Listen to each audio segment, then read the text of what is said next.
On se raconte quoi? Mon père, c'est corrida. Ma mère, c'est mille et une nuits nostalgie de l'enfance. Et surtout de l'Algérie. C'est là-bas que ma mère a vécu avant de rentrer en France. Ces contes ont versé les mille et une nuits de notre enfance. Et c'est pour ça qu'un de mes frères s'appelle Ali. Ali? Exactement. À cause de Ali Baba. Ali, c'est l'intellécologiste de la famille. L'intellécologiste. L'intellectuel écologiste. Ou l'intellécolo. L'intello-écolo. Si tu vois ce que je veux dire. Ali sort de Sciences Po, diplôme en poche, et pourtant... Pierre rejoint toute la famille à table.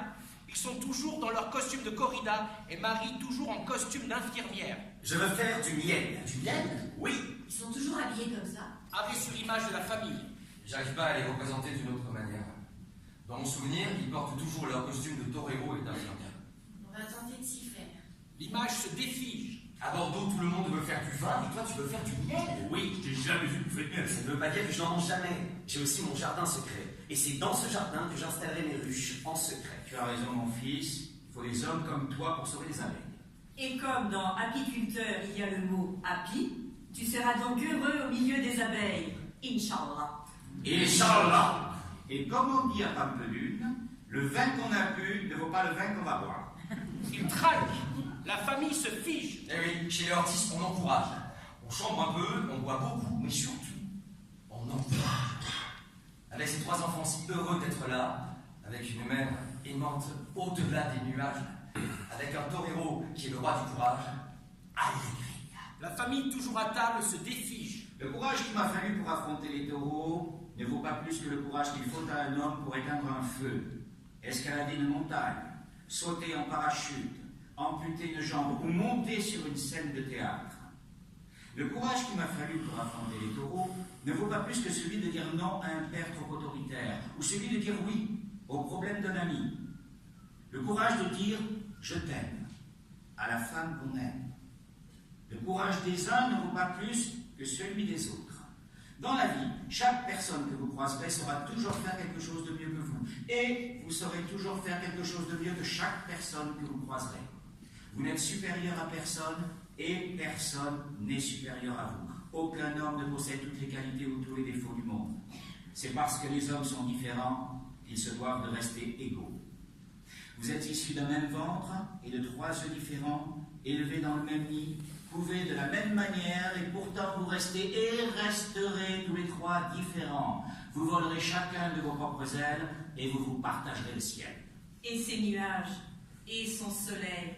Pierre revient vers Claire. C'est une belle histoire. On a presque envie d'y croire. Ni rivalité, ni jalousie. On vivait sans malice, en toute intelligence, avec nos différences. On vivait tous ensemble, et pour toujours. Jusqu'à ce que tu t'en ailles. Jusqu'à ce qu'on m'enferme dans la caverne d'Ali Baba. Je continue? Pierre saisit sa guitare, rejoint sa famille et chante le dernier refrain d'une chanson rock, accompagné de Lino à la basse imaginaire et d'Ali aux percussions domestiques, devant leurs parents qui dansent un flamenco rock endiablé où Miguel guide vivement sa femme dans une chorégraphie spectaculaire. Je ne suis pas un enfant cœur, je suis un homme de peu de foi. Je ne suis pas un enfant cœur, je suis un homme de peu de foi. Et le petit Jésus, il est entre mes cuisses.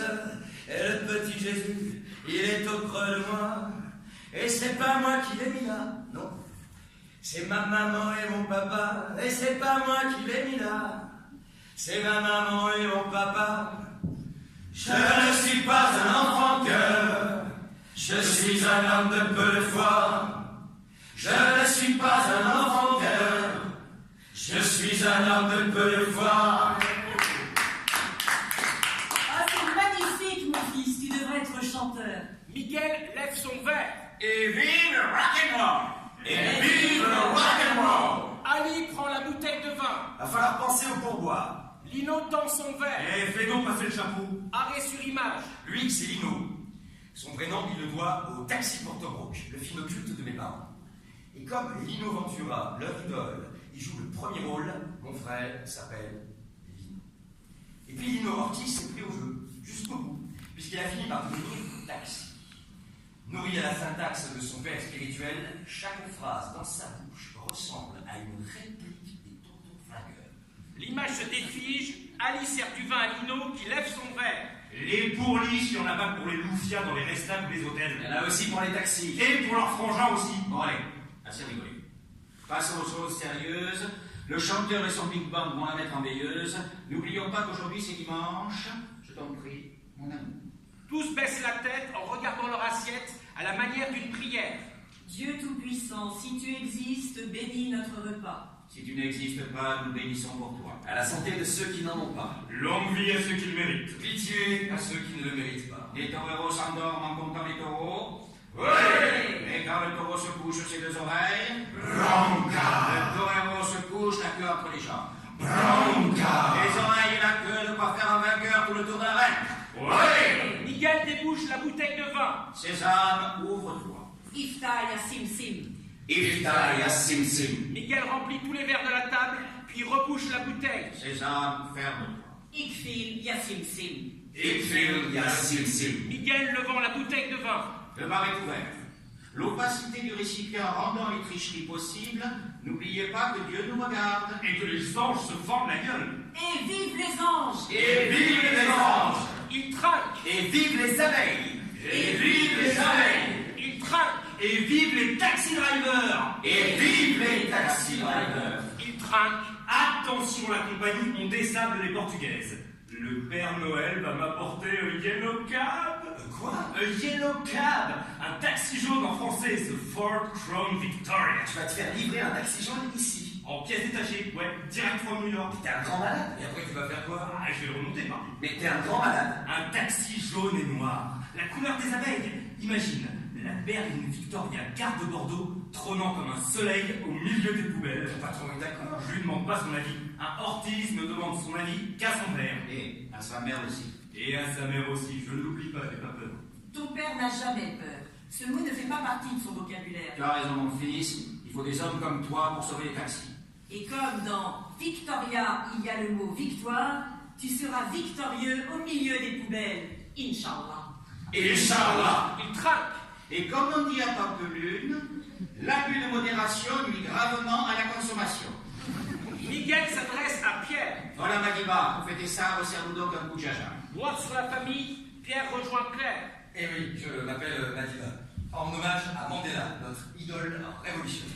Madiba, C'est le surnom de Nelson Mandela. tu t'appelles Madiba. Mon père voulait nous donner des prénoms de toreros célèbres. Ma mère a refusé de peur qu'on fasse de la corrida.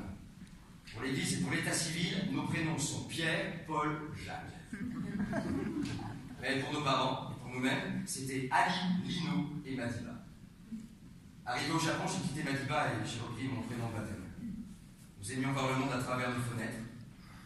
Lino s'amusait à dire que nous étions autosuffisants, pendant qu'Ali récitait régulièrement la définition du petit Larousse du mot essaim. Essaim. Troupe nombreuse d'insectes de la même espèce, en particulier groupe d'abeilles qui se séparent de la colonie originelle pour fonder une nouvelle société. Ça ressemble à la définition du mot honnête. Ah, mais c'est normal, ça vient du panique. Nous avions inventé une société parfaite. Pas besoin de l'amour des autres. Le nôtre était indestructible. Notre père était une idole, notre mère une déesse. Et nous étions le fruit de cet amour si pur, si rare, un amour sans limite. La maîtresse d'Ali s'appelait Maya l'abeille, celle de Lino Victoria, la berline, et la mienne. La mienne, c'était déjà toi. Même si tu n'étais pas son enfant. Arrête de jouer la comédie. T'as pas mis le bon costume. Tu crois pas si bien. On retrouve Marie qui confectionne un smoking blanc avec sa machine à coudre, pendant que Miguel s'occupe de finir de coudre un nœud papillon, entrée des trois inséparables. Qu'est-ce que c'est? Vos smokings. C'est notre cadeau de Noël. Fabrication maison. Désormais, ton père, tes frères et toi, vous aurez chacun le vôtre, à mettre uniquement dans les grandes occasions. Les grandes occasions. Anniversaire, Noël, mariage. Et enterrement. De vie de garçon. J'ai toujours rêvé de voir mes hommes habillés en smoking blanc, comme Humphrey Bogart dans Casablanca. Et toi, maman, tu t'habilleras avec la robe de soirée d'Ingrid Bergman dans le film? Ou bien les fringues de Lauren Bacall dans Le Grand Sommeil. Ce sera Lauren Bacall, car c'était la vraie femme de la vie d'Humphrey. Jusqu'à son grand sommeil. Marie tend la veste de smoking à Pierre. En attendant le grand sommeil, il faut savoir veiller sur le bonheur de ces hommes. Pierre enfile la veste de smoking pendant que Miguel lui accroche autour du cou le nœud papillon. Et voilà pour la touche finale. Magnifique. Pierre est ridicule avec sa veste de smoking tout étriquée et son nœud papillon trop serré. Vous êtes sûr que c'est vraiment le mien? Un temps, tous le regardent et explosent de rire. Lino, viens donc par ici, mon chéri. Marie enlève la veste à Pierre pendant que Miguel le libère du nœud papillon. Pierre rejoint Claire. Ma mère veillait sur le bonheur de ses hommes. Mon père sur celui de sa femme et de ses 3 jumeaux. Leurs histoires nous emmenaient d'Espagne en Algérie avec escale du côté de Casablanca. Maman se régalant à les mettre en scène avec papa dans le rôle du gentil génie ou du grand torero. Ali et Lino au bord de rive. Et toujours dans le rôle du taureau, ton humble serviteur. Un spectacle rien que pour nous au milieu des arènes avec en tribune des aficionados fantômes pour seuls spectateurs. Musique, passo, jeu de corrida avec toujours Ali et Lino à la cape et aux banderilles, Pierre dans le rôle du taureau et Miguel du torero. El flamenco rosso, une chair de poule quand, avant que ne sorte son premier taureau, une ovation monta doucement des gradins. Tournant à l'unanimité, au point qu'il dut aller saluer les tribunes. Le premier taureau, sorti d'un pouillasseau en trébuchant, s'explosant le piton dans la caillasse sous le sac. Ce taureau arrive à court et plein de regards en dessous, jouant les faibles, trompant le monde. El flamenco essaya, tandis que le climat changeait dans les gradins. Ali et Lino à la cape et aux banderilles. Passe de cap limpide, des banderilles de feu, des piqûres à montrer dans toutes les écoles. El flamenco s'embarque alors pour un macheteo, genoux ployés. Miguel à l'épée et à la muleta. Torerissimo, terminant par un desplante et domination. Un énorme coup d'épée qui, à lui seul, valait l'oreille. Miguel transperce le taureau Pierre qui s'effondre. Ovation pour un torero qui n'avait absolument pas besoin de ce geste pour être l'indiscutable numéro 1 actuel. Comment on peut aimer la corrida? Aimer ou pas, ça se discute pas en quelques secondes. Quel jeu barbare. Mais ce n'est pas que ça. Être spectateur de la mort d'un animal. On n'est pas spectateur de la mort de l'animal, mais du courage du torero qui ose affronter l'animal, le plus dangereux du monde. Et c'est pour ça qu'il faut le saigner devant tout le monde? Si tu le piques pas, il ne peut pas y avoir de corrida, parce que c'est trop dangereux. Bah écoute, je rentrerai pas dans ce débat, tu as sans doute raison. Bien, puisque j'ai raison, il n'y a pas de débat. Il est l'heure à présent de parler de la ruche.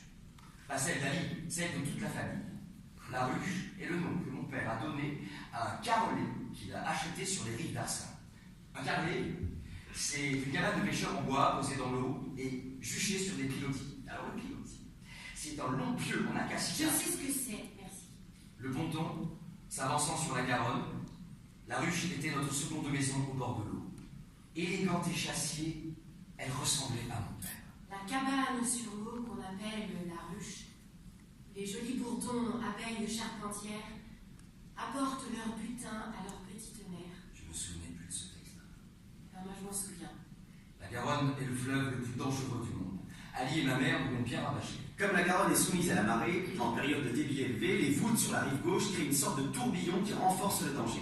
Outre le courant et la condition physique, il faut tenir compte de la température de l'eau. En dessous de 8 degrés, le cœur et tout le reste ne peuvent résister bien longtemps. 6 minutes maxi. Sans parler des roubignoles qui se transforment en apéricule. Quoi qu'il en soit, dans la Garonne, interdit de se baigner, en hiver comme en été. D'autant plus que je ne sais pas nager. C'est rare pour une sirène. On bronze, on pêche, on se trempe les pieds, et les bouteilles pour les garder au frais. Dans la Garonne, où la flotte est toujours dégueulasse. À croire que tous les poissons sont passés le mot pour venir chier dedans. La Garonne est le fleuve le plus propre de France. Sa couleur marronnée est simplement due à l'argile créée par la rencontre de l'eau douce et de l'eau salée. En vous remerciant, professeur. Bon, Pierre, c'est bien joli tout ça, le topo géographique, géologique et gynécologique. Ah, tu dis ça pour les roubignoles? Je dis ça pour que tu accélères. Les roubignoles, les roustons, les coucougnettes, on s'en bat les couilles. Tu as bien planté tes corps, tu es un vrai poète, mais va falloir en venir aux faits. Un temps, Pierre sort un cahier. Les fêtes sont dans ce cahier. J'ai tout écrit quand je t'ai rencontré. Ça signifie. Ça signifie peut-être qu'un jour je voulais que tu le lises. Il tend le cahier à Claire, qui commence à le lire à voix basse. Non. À voix haute, ma chérie. Il désigne le ventre de Claire. Lui aussi, il faut qu'il entende. Il regarde les spectateurs. Eux aussi, il faut qu'ils entendent. Le lundi 11 novembre 1991, c'est l'armistice entre le soleil et la pluie. La Garonne sort de son lit. Le froid et son ciel bleu s'invitent en Gironde. Le déjeuner s'organise à la ruche. Lino finit de travailler un Parisien jusqu'à la gare. Ali décide de l'accompagner et moi de rester tranquillement du côté de la cabane, pendant que mon père part à la chasse aux champignons, réclamé par ma mère pour accommoder son chapeau. Miguel en partant. Avec ce beau soleil, après tout ce qui est tombé, ça va nous faire pousser les selles. La lecture de Claire et les actions qu'elle décrit sont visibles sur scène. Pierre porte un blouson avec le sigle du groupe rock Deep Purple, inscrit dessus. Madiba, peux-tu désherber le potager et en profiter pour me cueillir de la menthe, s'il te plaît? Je m'acquitte de cette mission et rejoins le bosquet de notre potager où se cache la menthe. Mais pour désherber un potager, il faut penser à prendre la serre que j'ai oubliée à la ruche.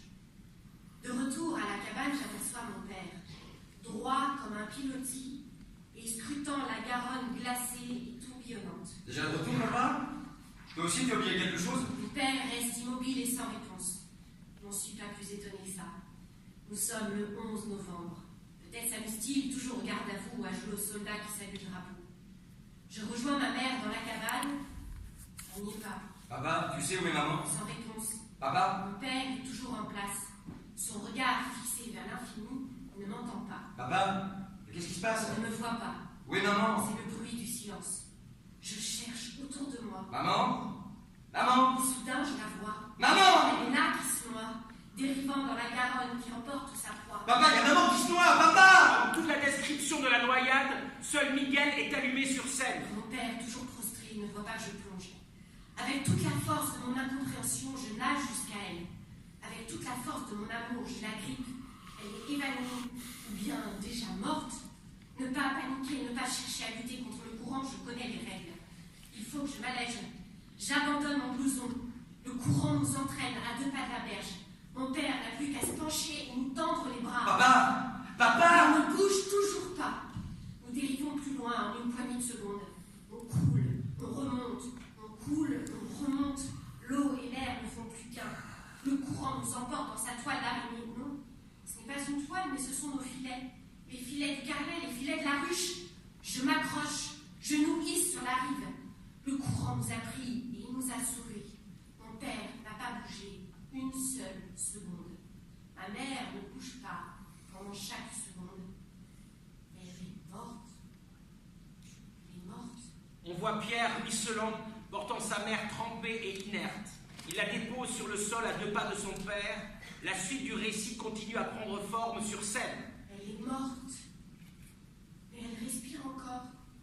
C'est à ce moment-là que mon père frémit, se déracine, puis s'approche lentement vers elle. Je m'écarte. Il se penche vers elle et la soulève délicatement. Ma mère revient à elle. Mes frangins apparaissent. Tu m'as fait peur, ma chérie. Qu'est-ce qui s'est passé? Tu es tombé à l'eau, Julie. Tu as dû glisser sur une branche. Et tu m'as sauvée. Quelques secondes de plus et on se noyait. Mes frères se rassemblent et se resserrent contre eux. Ils ne font plus qu'un. Pour la première fois, je ne suis plus avec eux. Ils disparaissent. Quelques secondes de plus et on se noyait. Quelques secondes de plus. Et après? Après, on passe à table. 2 petites heures plus tard, le temps se séchait comme si de rien n'était. Les émotions s'accreusent, alors on va pas se laisser abattre. Qu'est-ce qu'il y a avec tes Le menu, vous le connaissez par cœur, c'est celui des jours de fête. foie gras, point en entrée? Chapon et pommes sautées champignons pour continuer. Et le chapon, comme le dit si bien papa, qu'est-ce que c'est? Ali, Lino et Marie regardent expressément Miguel pour qu'il réponde comme d'habitude. Le chapon, c'est un poulet sans couilles. Et puis, pour faire descendre, fromage de mer, des Et Pyrénées. sa fameuse confiture de cerise noire dite chassou. Et enfin, la crème au lait de... pour bien digérer. Pour bien arroser le tout, château taillant et robe de camp.